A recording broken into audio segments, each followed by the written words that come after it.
Shalom saudaraku, di dalam nama Tuhan Yesus Kristus bertemu lagi dengan saya Pendeta Novel Saragi. Firman Tuhan yang menyapa kita pada saat ini tertulis dalam Keluaran pasal yang keempat, ayatnya yang ke-18 sampai ayatnya yang ke-23. Namun ada baiknya kita bersatu dulu di dalam doa. Kita berdoa. Bapa di dalam surga, terima kasih Tuhan buat dimensi waktu yang indah Engkau berikan untuk setiap kami. Tuhan, Engkau tahu kerinduan kami. Kami rindu dengaran akan firman-Mu. Seperti Musa yang haus, kami ingin diberikan kelegaan oleh kebenaran firman-Mu. Maka berfirmanlah Engkau Tuhan, sebab kami siap untuk menerimanya. Amin. Shalom saudaraku, di dalam nama Tuhan Yesus Kristus, seperti yang saya sebut tadi, bahwa firman Tuhan yang menyapa kita tertulis dalam kitab Keluaran pasal yang keempat, ayatnya yang ke-18 sampai ayatnya yang ke-23. Begini firman Tuhan, Musa kembali ke Mesir. Lalu Musa kembali kepada mertuanya Jitro, serta berkata kepadanya, izinkanlah kiranya aku kembali kepada saudara-saudaraku yang ada di Mesir, untuk melihat apakah mereka masih hidup. Jitro berkata kepada Musa, pergilah dengan selamat. Adapun Tuhan sudah berfirman kepada Musa di Midian, kembalilah ke Mesir, sebab semua orang yang ingin mencabut nyawamu telah mati. Kemudian Musa mengajak istri dan anak-anaknya lelaki, lalu menaikkan mereka ke atas keledai, dan ia kembali ke tanah Mesir. Dan tongkat Allah itu dipegangnya di tangannya. Firman Tuhan kepada Musa, pada waktu engkau hendak kembali ini ke Mesir, ingatlah supaya segala mujizat yang telah kuserahkan ke dalam tanganmu kau perbuat di depan Firaun, tetapi aku akan mengeraskan hatinya sehingga ia tidak membiarkan bangsa itu pergi. Maka engkau harus berkata kepada Firaun, beginilah firman Tuhan, Israel ialah anakku yang sulung. Sebab itu aku berfirman kepadamu, biarkanlah anakku itu pergi, supaya ia beribadah kepadaku. Tetapi jika engkau menolak membiarkannya pergi, maka aku akan membunuh anakmu yang sulung. Demikian firman Tuhan. Saudara yang dikasihi Tuhan Yesus Kristus, yang diberkati hari lepas hari di dalam kehidupan kita. Kalau Musa pada saat ini, pastilah dia berada di dalam situasi apa yang disebut pergi untuk kembali. Ya, samalah seperti lirik lagu itu ya. Aku pergi tak akan lama, aku akan kembali. Hanya sekejap saja aku akan kembali. Maka bahagia sekali, sukacita sekali ketika seorang sahabat mengatakan, mari tidak melihat ke belakang, tapi lihatlah ke masa depan, apa yang akan terjadi di sana nanti. Lihatlah Musa di dalam perjalanan kehidupannya, dia lari dari Mesir karena situasi yang begitu berat.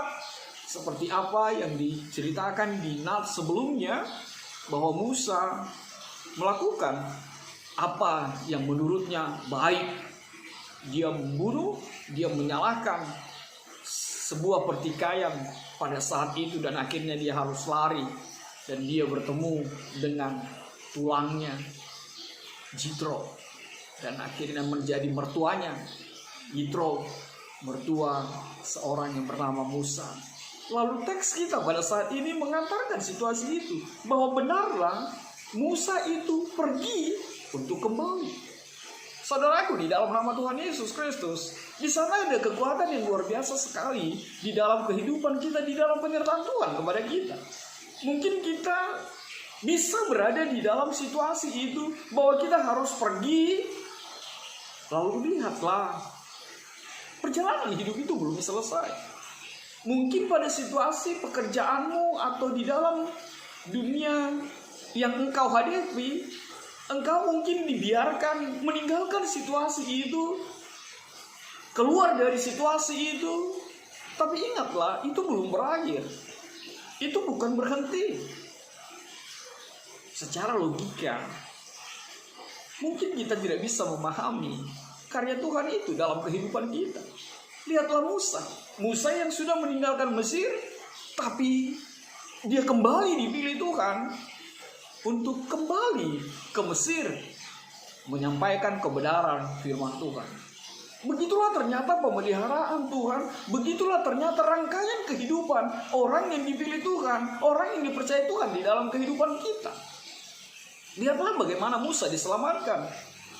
Seorang bayi di sungai biru. Pribadi yang begitu luar biasa. Dan memang banyak sekali rangkaian yang terjadi di dalam kehidupan kita. Bahkan ketika kita pun menjadi pribadi yang dipilih Tuhan di dalam kehidupan kita. Dan saat ini firman Tuhan mengantar kita. Seperti apa yang menjadi kekuatan kita di bulan Agustus ini. Bahwa Indonesia akan memperingati hari kemerdekaannya. Ini khotbah untuk minggu tanggal 15 Agustus. Ya, 2 hari lagi kita akan merayakan kemerdekaan kita. 17 Agustus tahun 45, itulah hari kemerdekaan kita. Hari merdeka nusa dan bangsa, hari lahirnya bangsa Indonesia. Merdeka, sekali merdeka tetap merdeka. Kita bangsa yang merdeka. Kita bangsa yang dibebaskan dari bentuk belenggu penjajahan di tengah-tengah kehidupan kita, di tengah-tengah kita sebagai bangsa. Dan Tuhan paling tidak suka bentuk-bentuk penjajahan, bentuk-bentuk penindasan, bentuk-bentuk segala situasi yang mengecilkan, yang mengerdilkan ciptaannya di tengah-tengah kehidupan kita. Oleh sebab itu Tuhan kembali memanggil Musa untuk menyampaikan kebenaran firman-Nya, untuk menyampaikan karya Allah, untuk menyampaikan pembebasan kepada bangsa Israel yang pada saat itu masih di dalam perbudakan bangsa Mesir. Kita melihat situasi ini. Setelah Musa di dalam pelariannya, akhirnya Tuhan menyapa dia di Midian. Tuhan mengutusnya, Tuhan mengatakan pergilah, kembalilah ke Mesir, lihatlah bangsamu. Tapi sebelum Musa pergi, benar, Musa mengajar kita bahwa sebagai hela yang baik, sebagai menantu yang baik, ya izinlah, permisilah, pamitlah baik-baik. Jangan sampai tidak pamit, jangan sampai datang tanpa depan, tapi pergi tidak tampak belakang, tapi datang tampak depan dan pergilah tampak belakang. Dan meminta izin yang mau dinyatakan di dalam situasi ini adalah juga mengharapkan ada mertua, ada pribadi yang juga menjadi pribadi yang memberkati di dalam kehidupan kita. Lihatlah apa yang dikatakan oleh Jitro itu. Pergilah dengan selamat. Musa berkata dia akan pergi kembali ke kampungnya, kembali ke Mesir, ke tanah yang Tuhan tunjukkan bagi dia. Lalu Jitro memberkatinya, pergilah dengan selamat. Makanya siapapun yang mau melakukan sesuatu di tengah-tengah kehidupan kita, baik anak muda, baik siapapun, suami dan istri, izinlah, pamitlah dengan baik. Jangan sampai anak muda, papa mamamu bingung kamu di mana, sekarang ada di mana. Jangan sampai pasanganmu bingung kamu di mana. Pamitlah dengan baik, minta izinlah. Jangan seperti apa yang dibilang itu, kalau suami yang pergi, istri pada nanya, mau kemana, sama siapa, ada perempuan nggak, ada begini nggak gitu. Tapi kalau perempuan yang pergi, istri yang pergi, ya sudah, Pak permisi ya, ya udah jalan gitu. Tapi yang pasti adalah yang mau ditegaskan adalah ada kekuatan saling menghargai, ada keberadaan yang mengajak kita untuk berpamitanlah dengan baik, permisilah dengan baik. Terlebih kepada orang yang lebih tua, terlebih kepada mertuamu sebagai orang tuamu di tengah-tengah kehidupanmu. Maka itu akan menjadi berkat di dalam kehidupanmu. Dan lihatlah, Jitro memberkatinya, pergilah dengan selamat. Benar, Musa harus pergi, meninggalkan mertuanya, meninggalkan keberadaannya di tengah-tengah kehidupan mertuanya saat itu. Dan hal yang luar biasa dari seorang Imam Jitro bahkan memberikan dan menghadirkan kebebasan itu bagi Musa. Dan kita melihat apa yang mau Tuhan nyatakan di dalam kehidupan Musa pada saat itu. Firman Tuhan mengatakan, berfirman kepada Musa, kembalilah ke Mesir, sebab semua orang yang ingin mencabut nyawamu telah mati. Hal yang pertama yang bisa kita melihat adalah Tuhan kenal siapa Musa. Tuhan tahu apa yang di dalam pikiran Musa. Tuhan tahu tentang hatinya Musa.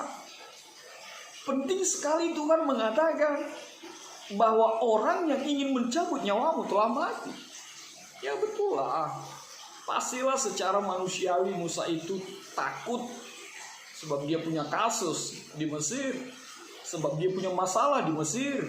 Dan dia harus lari dari tanah Mesir. Tapi lihatlah, Tuhan memberi kekuatan kepadanya.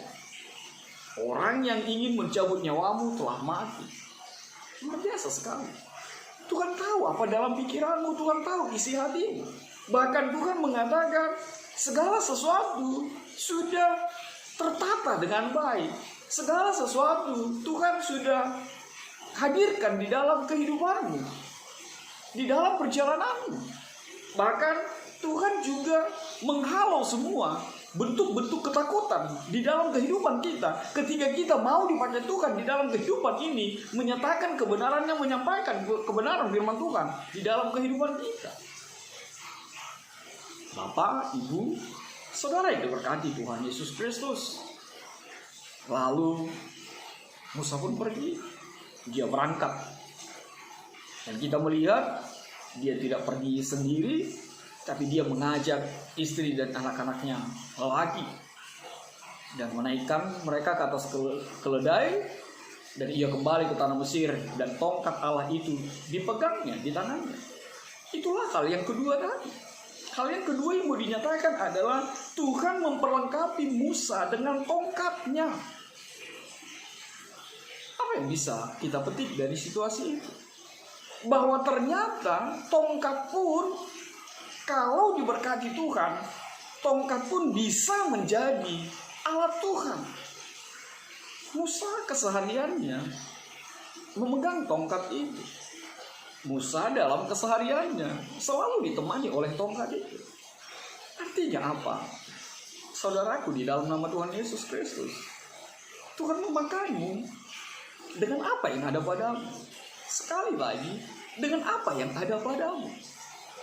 Makanya hargai apa yang ada padamu. Sebab jika Tuhan memakainya, itu akan sangat berarti di tangan Tuhan. Apa yang ada padamu? Tuhan tidak mau merepotkanmu. Tuhan tidak mau menyusahimu dengan mencari yang lain. Tapi apa yang ada padamu? Tongkat, itu pun Tuhan berkati menjadi alatmu. Bahkan dengan tongkat itu banyak hal nanti yang akan dilakukan oleh Musa sebagai kekuatan yang dinyatakan Allah melalui tongkat yang ada di tangan Musa.